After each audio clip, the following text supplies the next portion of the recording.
les années 30, face à l'Occident en proie à la crise, l'Union soviétique offre le spectacle d'un géant qui sort du néant. À coups de plans quinquennaux, de collectivisation forcée, de grands travaux, le communisme domine la nature, transforme l'homme.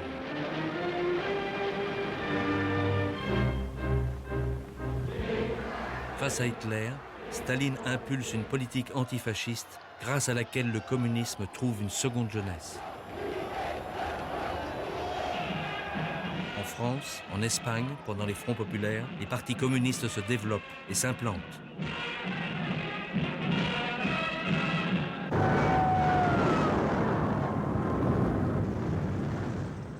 Le combat antifasciste en Espagne, avec l'aventure des brigades internationales, prend une allure d'épopée qui occulte l'autre face du communisme. Élimination des opposants, purge, déportation, goulag. Août 1939, la signature du pacte germano-soviétique stupéfie le monde. Staline impose ce virage terrible au mouvement communiste. L'attaque allemande en juin 1941 contre l'URSS replace le communisme dans le bon combat.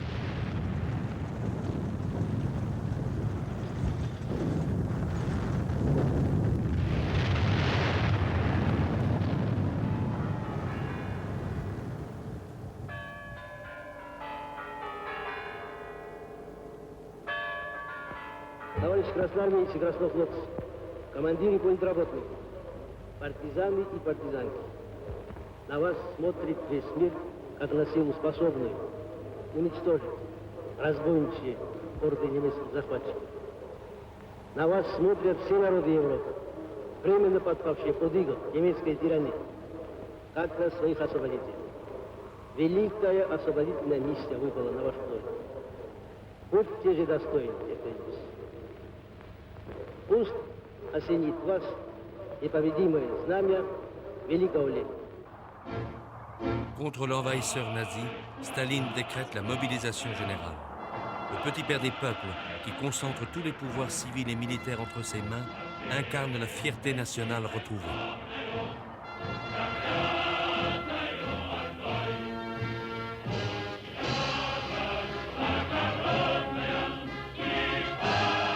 Les soldats russes montent au front en chantant « Pour notre patrie, pour Staline ».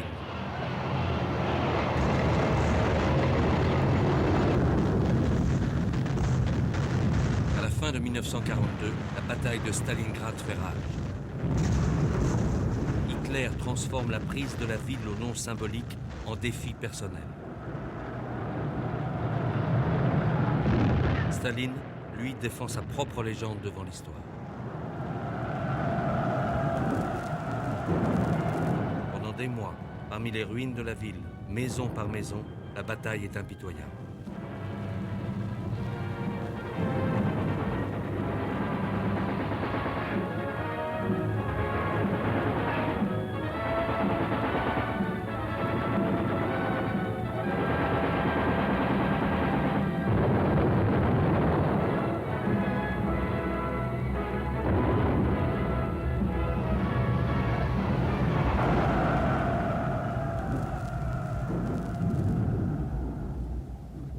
La capitulation allemande est un tournant de la guerre.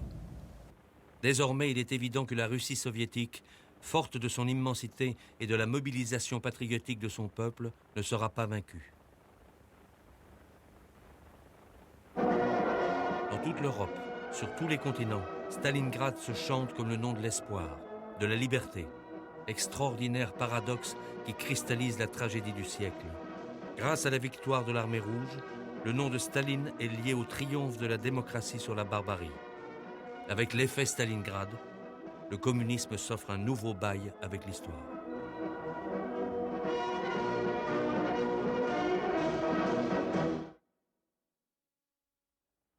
Des milliers de femmes et d'hommes se jettent dans la lutte armée, comme ces jeunes communistes de la région parisienne qui ont pris les armes contre l'occupant et passent en procès à la maison de la chimie, transformée en tribunal.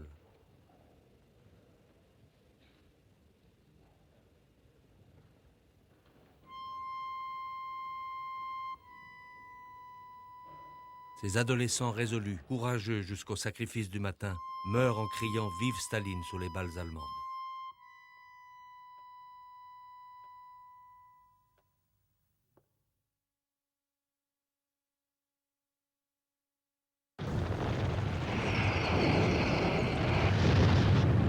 À l'été 1944, le rouleau compresseur soviétique semble irrésistible.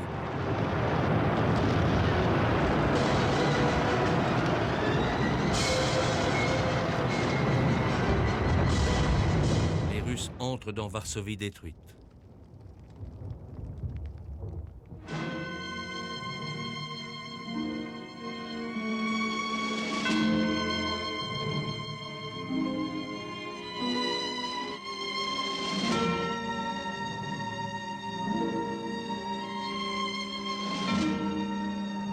Au lieu de foncer sur Berlin à travers la Pologne, Staline oriente une grande partie de ses forces vers les Balkans afin de prendre de vitesse les Anglo-Saxons. L'armée rouge libère ainsi la Roumanie, la Bulgarie, entre dans Budapest.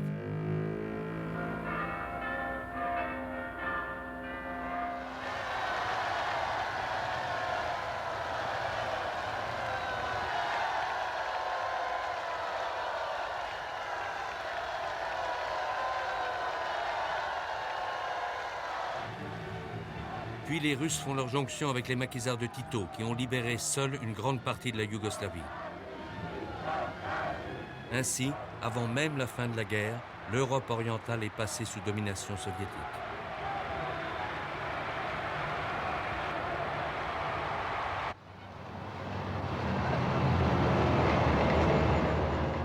En avril, l'armée rouge lance l'assaut final sur Berlin. Le drapeau rouge flotte sur la capitale du Reich.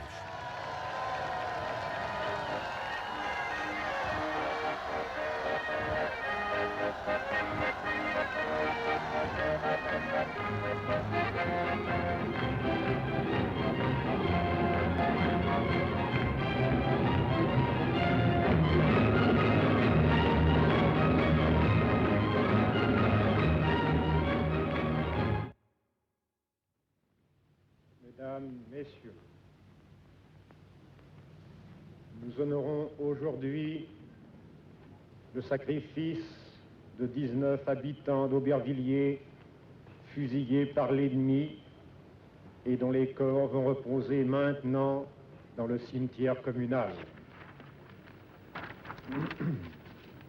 Brun Lucien, 35 ans, secrétaire de la section d'Aubervilliers, arrêté en octobre 40, 5 tentatives d'évasion, évadé de Châteaubriand, reprend son activité, arrêté de nouveau en 1942, fusillé à Niort le 16 avril 1943.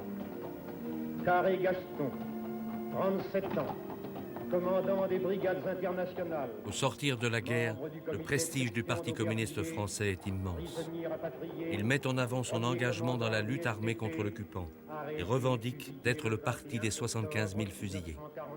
Les dirigeants communistes cultivent la mémoire et la gloire des martyrs. 30 ans, secrétaire de la section d'Aubervilliers, arrêté, envoyé au camp de Gurs. Sur le Parti communiste français retombe le prestige de l'Union soviétique et de son armée. L'URSS est le vainqueur de la guerre.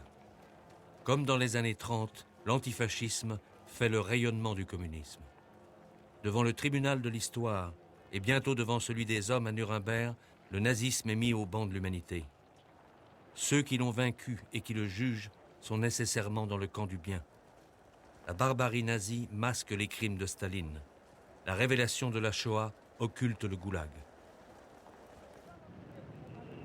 Le Parti communiste participe au gouvernement et ne manque pas une occasion de glorifier l'action de ses ministres, présentés comme les envoyés spéciaux du peuple dans les hautes sphères de l'État. Les communistes sont les champions de la reconstruction et Thorez engage vigoureusement son parti dans la bataille de la production. Et voici l'homme le plus aimé des travailleurs, le plus redouté des trusts, Maurice Thorez, vice-président du Conseil. Sa présence au gouvernement est le gage le plus sûr de la participation du peuple aux affaires du pays. Auteur du statut des fonctionnaires, il garantit aux modestes serviteurs de la République la stabilité de leur emploi et la juste rétribution de leur dévouement. Mais avant tout, il a convié le peuple de France à l'effort. Il a guidé les mineurs à la victoire du charbon.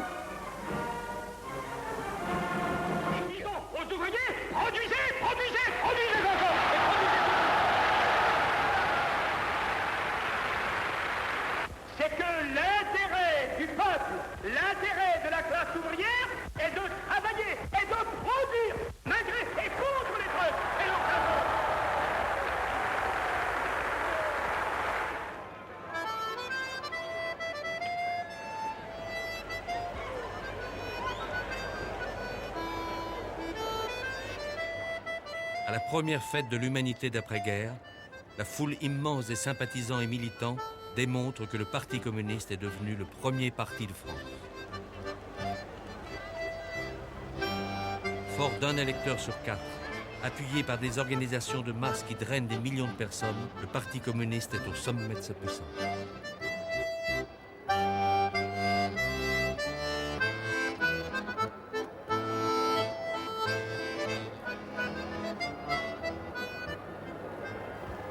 En cette fête magnifique de l'humanité, au nom du comité central du Parti communiste, c'est la joie immense et la grande fierté de remettre au camarade Prouveau, un mineur de Bruay-en-Artois, la carte du millionième adhérent du Parti communiste français.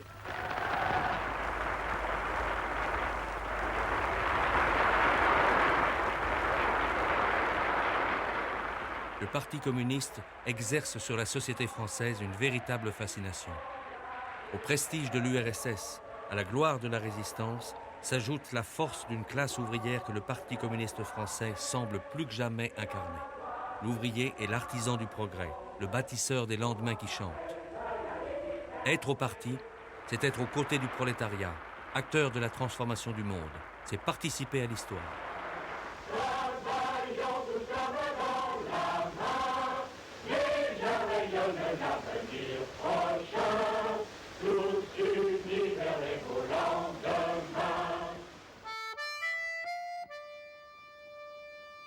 En Italie, le Parti communiste se réinsère dans la vie politique après 20 ans de clandestinité sous le fascisme. Son action dans la résistance, l'héroïsme de ses partisans lui valent un prestige sans précédent. En quelques mois, le petit parti de quelques milliers de militants illégaux devient un énorme parti de masse de plus de 2 millions d'adhérents, dont la moitié d'ouvriers et beaucoup de paysans. Togliatti, revenu de son exil à Moscou, impulse une politique unitaire de rassemblement.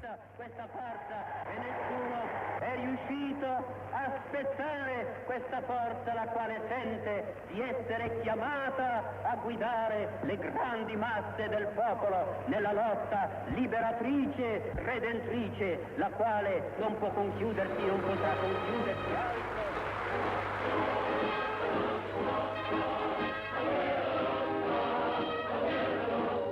Le Parti communiste italien participe au gouvernement et en même temps, comme en France, dirige le ministère des Masses. Par une multitude d'associations, de syndicats, de journaux, il exerce une influence déterminante. De l'écrivain Cesare Pavese, du cinéaste Luchino Visconti, jusqu'aux ouvriers agricoles qui occupent les terres, le parti italien tente à devenir le parti de la société italienne.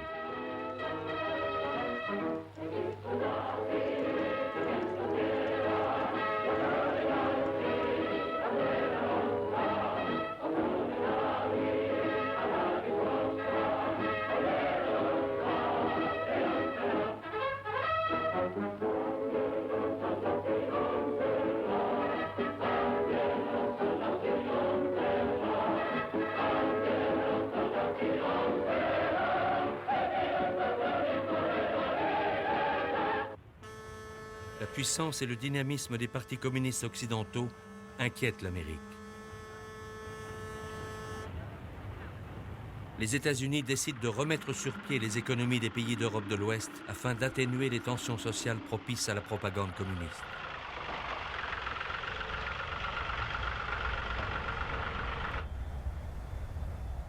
Le plan Marshall est offert également aux pays de l'Est. Staline, après avoir hésité, refuse cette ingérence dans sa zone. La cassure de l'Europe date de là, entre les clients de l'Amérique et les satellites de l'Union soviétique. La guerre froide naît de la volonté de Staline de transformer sa sphère d'influence en glacis. L'année 1947 marque la rupture de la Grande Alliance anti-nazie. L'après-guerre commence. En septembre 1947, Staline décide la création d'une nouvelle internationale, le Cominform, pour remplacer la Troisième Internationale dissoute en 1943. Pour le mouvement communiste, le monde est désormais divisé en deux camps, le camp impérialiste et belliciste derrière les États-Unis, le camp de la paix et du progrès mené par l'URSS.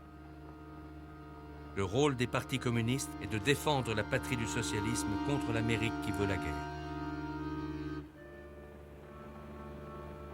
La grande illusion n'a duré qu'un temps. L'union issue de la résistance vole en éclats. En France et en Italie, les communistes quittent le pouvoir. Pour eux, l'heure de l'offensive a sonné.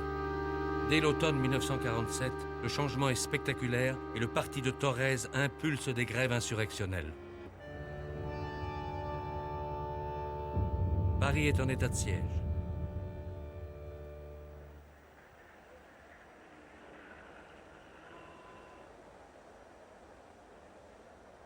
La grève des mineurs déclenche une vague de solidarité dans tout le pays que les communistes orchestrent.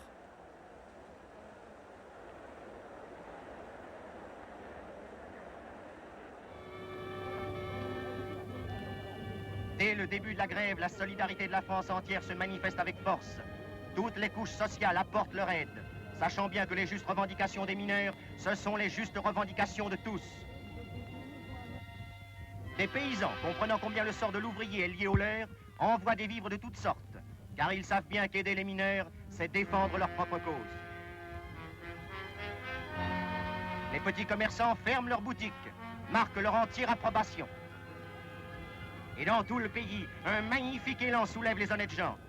Tous les gosses, les pauvres gosses des mineurs qui souffrent injustement, sont accueillis à bras ouverts, réclamés par le peuple de la France.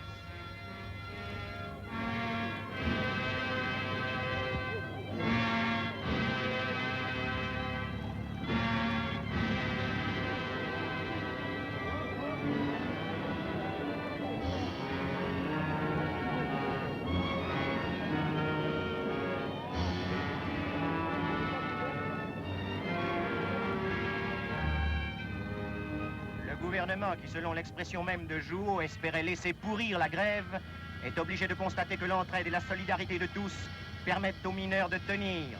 Et plein de fureur, il dépêche les ambassadeurs habituels.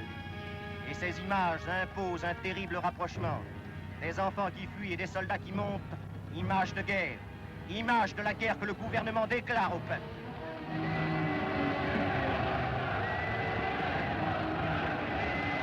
Les affrontements avec l'armée prennent des allures de guerre civile.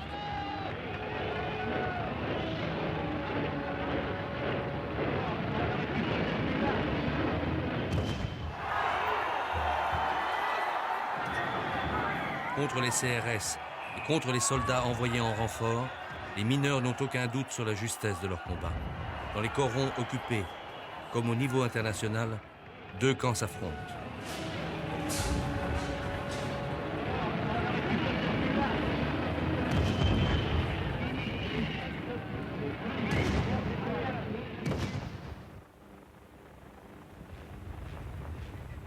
À l'est de l'Europe, Staline avance ses pions.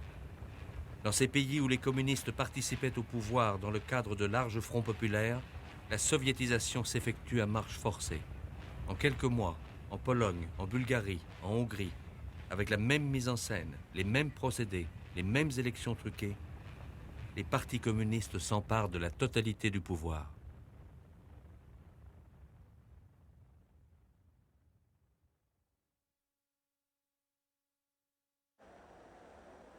Sous le vocable d'unification des partis ouvriers, les communistes absorbent leurs alliés socialistes, morceau par morceau, selon une technique que le Hongrois Rákosi appelle la tactique du salami.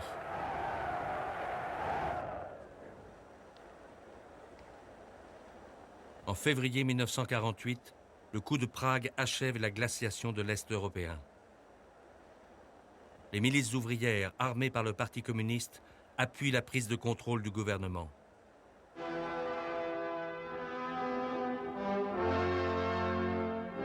Klement Gottwald devient le patron de la Tchécoslovaquie rouge.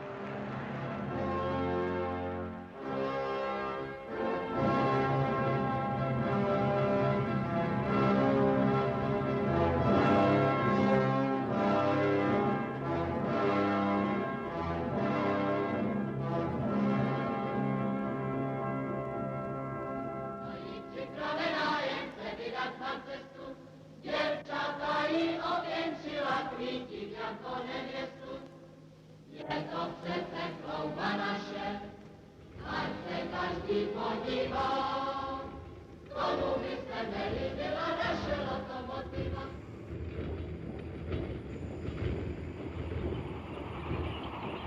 Partout à l'Est, Staline impose son modèle politique, économique et social.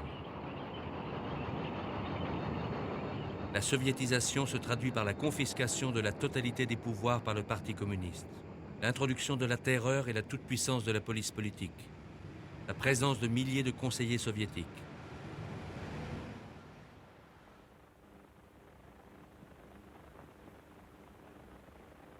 Les plans quinquennaux sont lancés, qui donnent, comme en URSS, la priorité à l'industrie lourde. L'encadrement idéologique de la population recourt aux méthodes qui ont fait leurs preuves. Comme chez le grand frère soviétique, l'émulation socialiste conduit à donner en exemple les ouvriers méritants qui dépassent les normes de production. Staletí celá řeka dravá, chajdy chudých v základech rvala. Co člověk postavil, voda mu vzala. A co mu dal? Hlad a bídu. Co za to chtěla? Těžkou dřinu. Tou těžkou dřinou ruce mu stvrdly, za světlo pravdy kráně se zvedly, tisíce chudých zadělo pěsti, tisíce pěstí šlo dobíci štěstí. Svobodu vzali si a řece vzali sílu. Ruce své dali vodnímu dílu, ruce své tvrdé a horká srdce, aby pro slávu rudé revoluce všem za tu drsnou staletou dřinu ta řeka dravá dala elektřinu.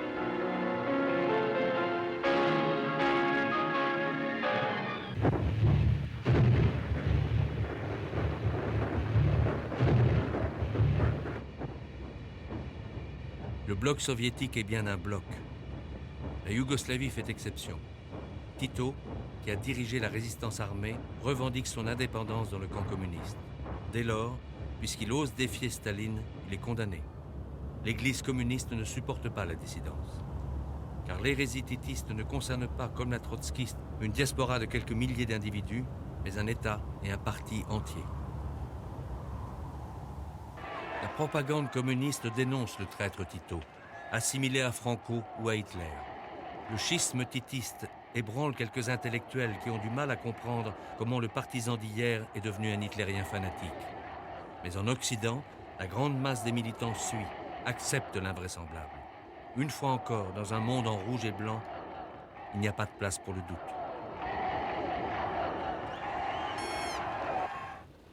Afin d'exorciser le fantôme de Tito, afin que nul dans les pays satellites ne soit tenté par semblable dissidence, Staline monte des procès fabriqués. Comme à Moscou une décennie auparavant, l'aveu est indispensable pour convaincre que le parti ne peut se tromper. Rudolf Slansky, secrétaire général du parti tchèque, comme les autres, passe aux aveux. Abych to vysvětlil, chci uvést nejprve několik slov o svém původu a o počátcích své politické činnosti. Přišel jsem do dělnického hnutí jako člověk buržázního původu. Můj otec byl zámožným vesnickým obchodníkem. Vyrůstal jsem v prostředí obchodnické rodiny a to ovlivnilo mé osobní vlastnosti a můj charakter. Vstoupil jsem v roce 1921 do komunistické strany a přišel jsem tam s různými maloměšťáckými názory, kterých jsem se nezbavil.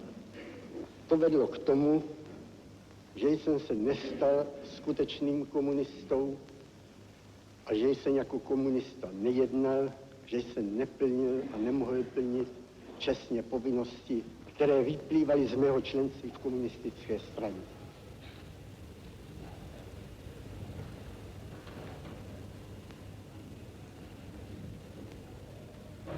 Proč se tak stalo? A proč dnes sedí tato spiklenecká banda jako hnízdo pochytaných krys, nenáviděná, opovrhovaná všemi čestnými lidmi naší země, na lavici obvinění? Spiklenci způsobili naší vlasti nesmírné, miliardové škody. A přece vítězně plníme plán a stavíme nový krásný život pro nás i pro příští pokolení této země.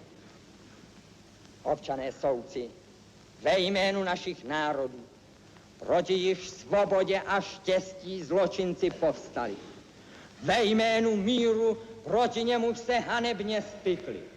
Žádám pro všechny obviněné trest smrti.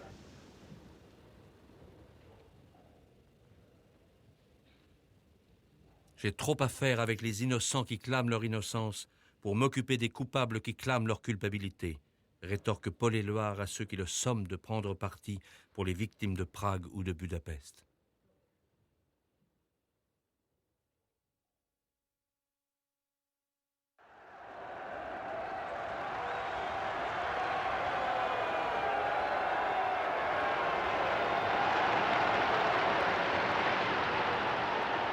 En octobre 1949, Mao prend le pouvoir en Chine après une longue marche de 2 décennies.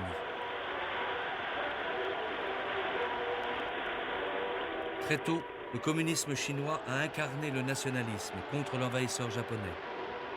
Tout en copiant l'idéologie et les méthodes d'organisation soviétiques, Mao a réussi à mobiliser des millions de paysans soulevés contre les propriétaires fonciers.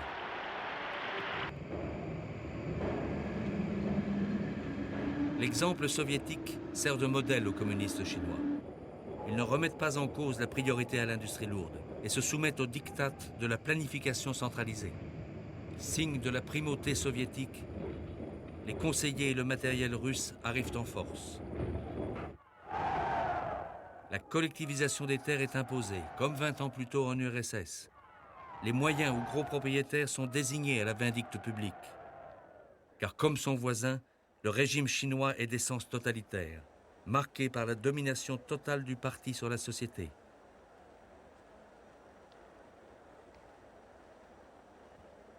À Pékin, comme à Moscou, la concentration du pouvoir par le sommet du parti conduit à la même paralysie bureaucratique, au même procès inique.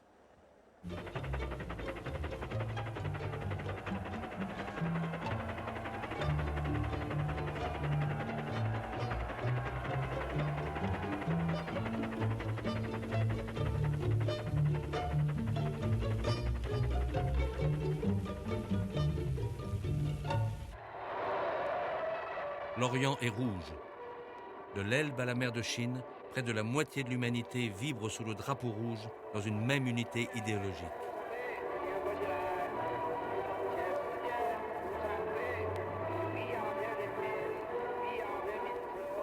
L'universalisme, porté par l'idée communiste depuis octobre 1917, trouve sa confirmation dans la réalité géographique.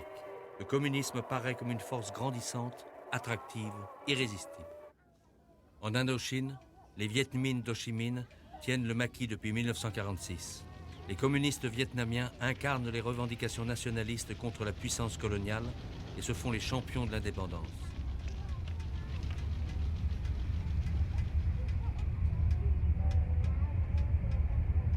Le sourire d'Ho Chi Minh, le révolutionnaire en sandales, donne une image plus humaine, moins austère du héros communiste.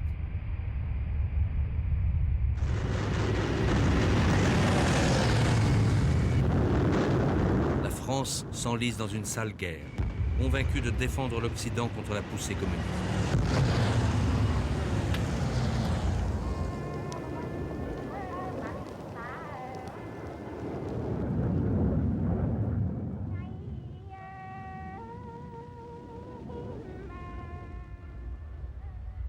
En France, le Parti communiste mobilise contre la guerre d'Indochine.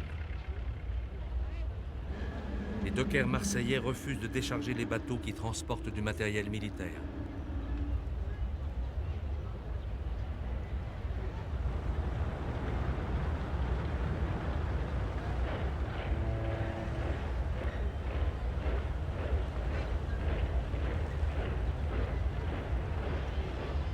Le Parti communiste mène campagne pour la libération d'Henri Martin, un quartier maître de la marine accusé de propagande antimilitariste. Dans ce combat anticolonialiste, la propagande communiste enrôle les intellectuels, les chrétiens, les compagnons de route.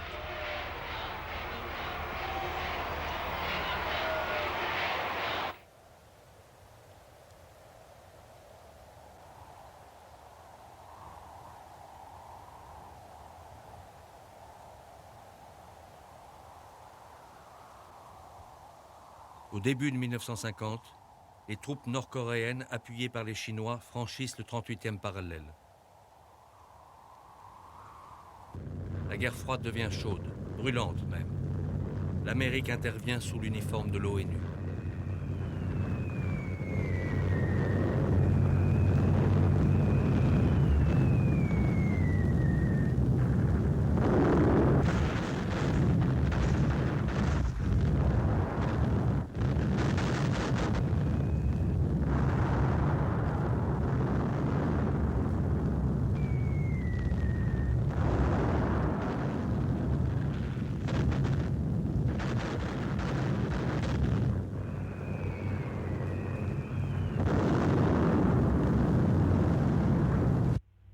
We are fighting in Korea for our own national security and survival.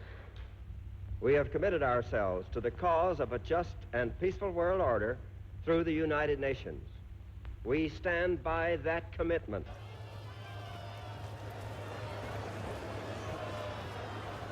L'Occident est effrayé par l'expansion du communisme. La panique s'empare de l'Amérique. Dans les rues de New York, les manifestants dénoncent Staline comme un nouvel Hitler.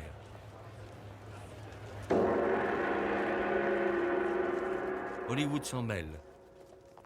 Et des films de propagande racontent comment les Rouges prennent le pouvoir aux États-Unis.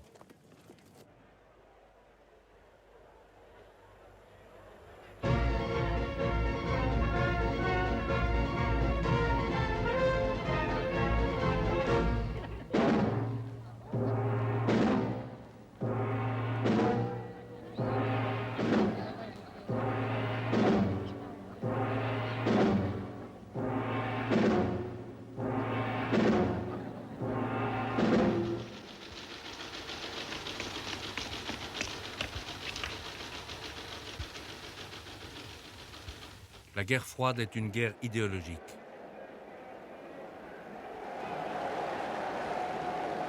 Toute l'habileté des Soviétiques et de leurs fidèles consiste à affirmer leur appartenance au camp du bien contre celui du mal.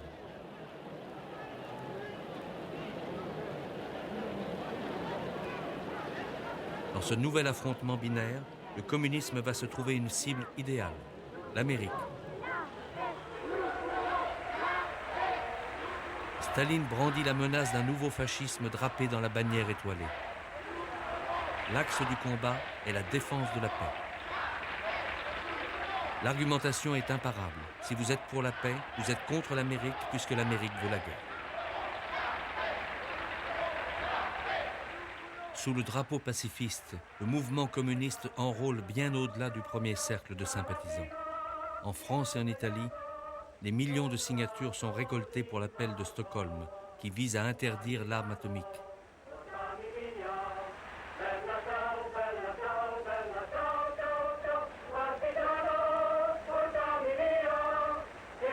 Les intellectuels, les artistes, les écrivains, les comédiens se retrouvent aux côtés des partis communistes qui dénoncent le bellicisme des États-Unis.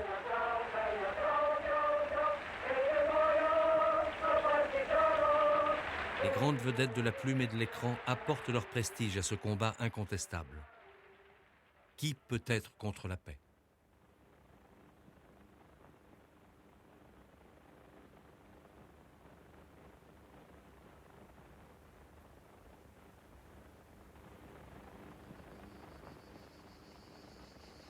Picasso dessine la célèbre colombe, symbole de concorde universelle qui sert d'emblème au mouvement.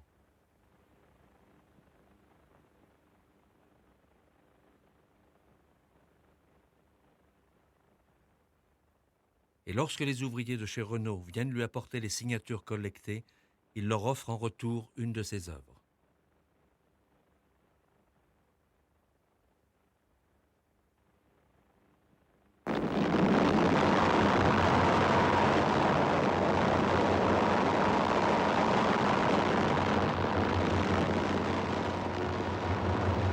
mouvement de la paix sous influence communiste ne s'émeut guère lorsque les Russes lancent à leur tour la bombe atomique. De l'autre côté de l'Atlantique, en revanche, les Américains vivent dans la hantise d'un conflit nucléaire imminent. La bombe rouge avive encore la peur du communisme. My name is Ronald Reagan. Last year, the contributions of 16 million Americans to the Crusade for Freedom made possible the World Freedom Bell, symbol of hope and freedom to the communist-dominated peoples of Eastern Europe. The Crusade for Freedom is your chance and mine to fight communism. Join now by sending your contributions to General Clay, Crusade for Freedom, Empire State Building, New York City. Or join in your local community. Dans ce climat de psychose généralisée, l'opinion américaine est convaincue que les Russes ne peuvent avoir eu la bombe que grâce à leurs espions. Les Rosenberg, accusés d'avoir livré les secrets nucléaires, grillent sur la chaise électrique. Le monde, impassible devant les pendus de Prague ou de Budapest, s'émeut, et le mouvement communiste mobilise pour la défense des Rosenberg. L'Amérique a la rage, écrit Sartre. La dénonciation est totale, la condamnation absolue. Tout ce qui vient d'outre-Atlantique est suspect. Le Coca-Cola, les frigidaires, les bandes dessinées, le mode de vie. Les films américains, porteurs d'une idéologie étrangère, envahissent nos salles. Les livres américains submergent les étalages de nos libraires. Les producteurs de films et les maisons d'édition étrangères, à la faveur d'accords étendus économiques et culturels, installent en France même leur entreprise de dégradation de notre esprit national.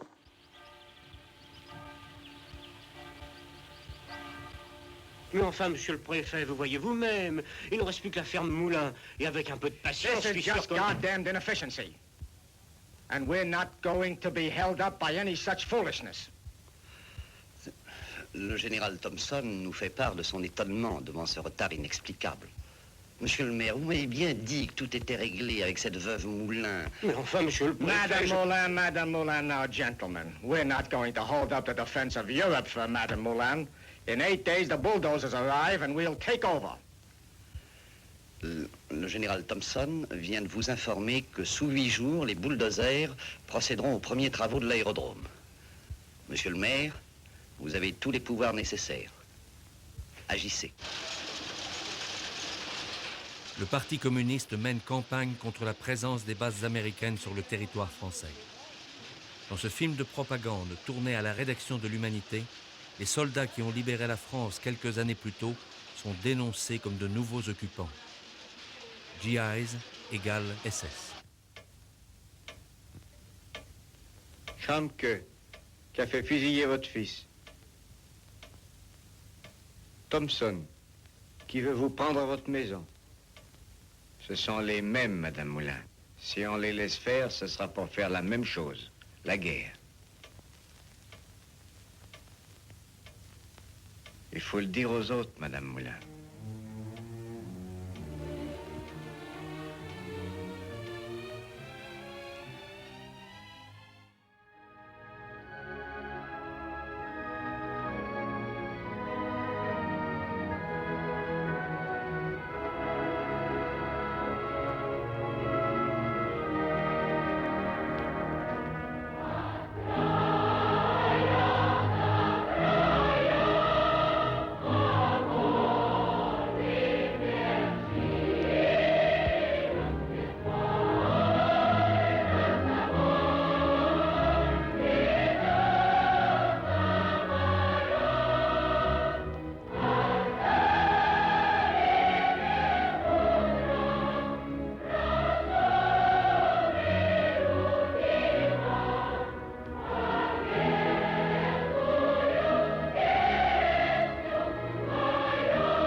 Dans ces années, le mouvement communiste est à son apogée. Réunis dans le même culte pour le pape de cette église que les fidèles par millions encensent. La vénération du petit père des peuples confine à l'adoration religieuse.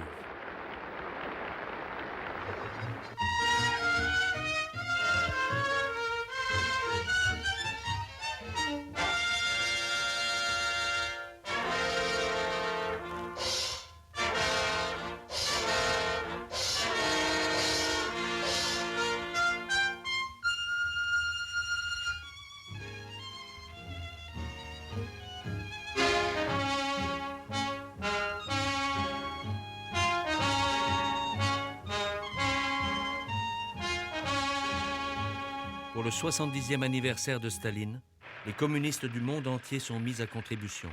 En France, des milliers de cadeaux sont collectés jusque dans les villages les plus reculés avant d'être envoyés par train spécial à Moscou. Rendant hommage à Staline, nous rendons hommage à notre passé. Nous éclairons notre présent. Nous annonçons notre avenir.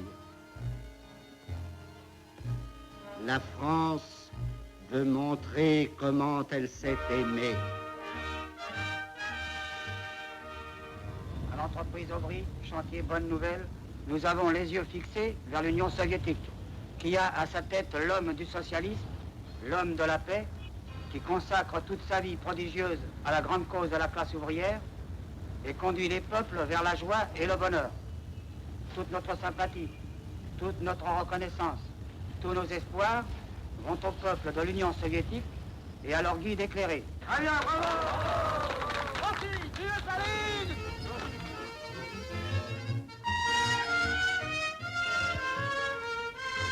Le culte se décline pays par pays. Maurice Thorez, objet du même déchaînement passionnel, visite l'exposition des cadeaux destinés à Staline.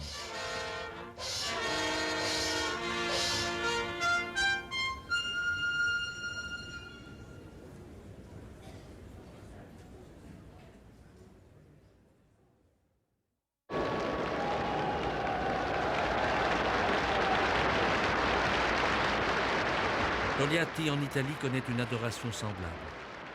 La célébration du chef permet de sublimer une exaltation collective, de rassembler les adhérents dans une même mystique, de mobiliser les énergies.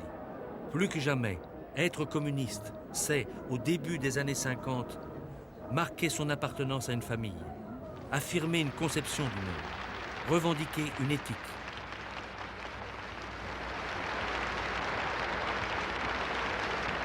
Le communiste ressent ce sentiment intense et irremplaçable de jouer, là où il est, un rôle dans l'émancipation du genre humain. Le militant appartient à un monde à part, un monde qui préfigure celui de demain, forcément meilleur, un monde qui existe déjà, là-bas, dans la patrie du socialisme. Je pensais soudain à ces millions d'hommes et de femmes libres, 200 millions de citoyens soviétiques, et encore 100 millions dans les démocraties populaires, et d'autres centaines de millions dans la Chine nouvelle. Le travail n'est plus le dur esclavage de nos grands bagnes industriels, c'est une affaire d'honneur. Quelle certitude exaltante, savoir que chaque minute de votre effort contribue non pas à l'enrichissement d'un privilégié, mais à l'accroissement du bien-être général. Se dire que chaque jour qui passe apporte, grâce à l'effort commun, de nouvelles richesses au pays. La production n'est plus livrée à l'anarchie, au désordre cruel d'un monde où règnent les intérêts de quelques-uns, mais elle est ordonnée selon un plan harmonieux, d'après les ressources nationales et pour satisfaire aux besoins de tous. La plaie du chômage a disparu avec l'exploitation du travail humain. Il y a du travail pour tous quand les instruments de travail, quand les machines, les usines, les mines, le sol sont la propriété de tous. Et quand tout le monde travaille, quand le système du profit personnel est aboli, le pays tout entier veut la paix.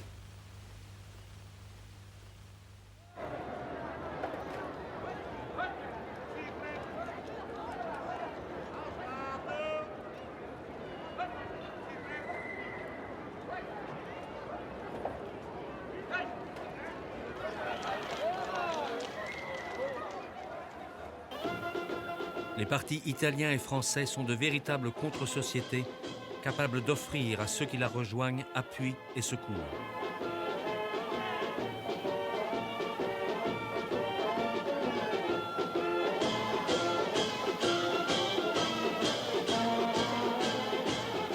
leur bastion, les militants communistes encadrent la population par un réseau serré d'associations qui irriguent toute la vie sociale, des colonies de vacances aux groupes sportifs.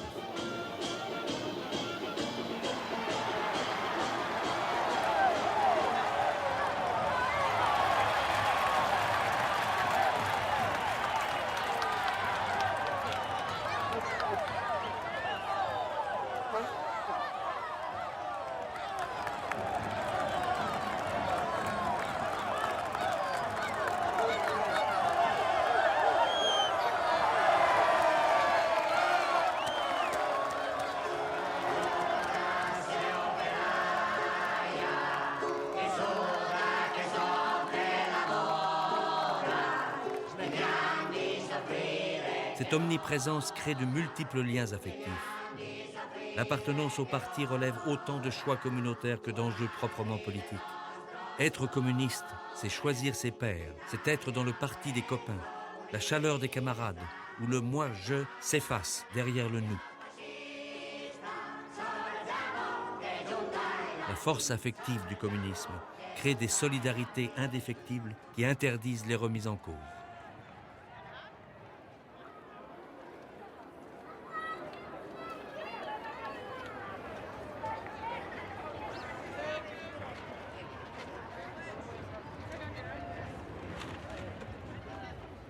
Une foi trempée dans l'acier, une conscience aiguë de l'avenir, une abnégation de soi sans limite confèrent au militantisme communiste un caractère religieux.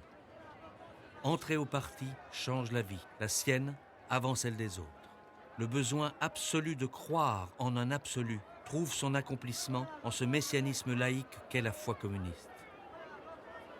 La quête inassouvie de fraternité s'épanche dans l'amour des dirigeants, Maurice, Jeannette, Benoît, que le militant appelle par leur prénom.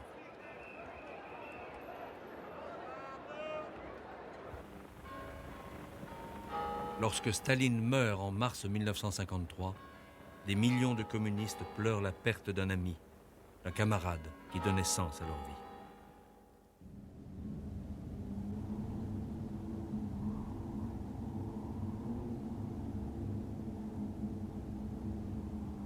Une époque s'achève.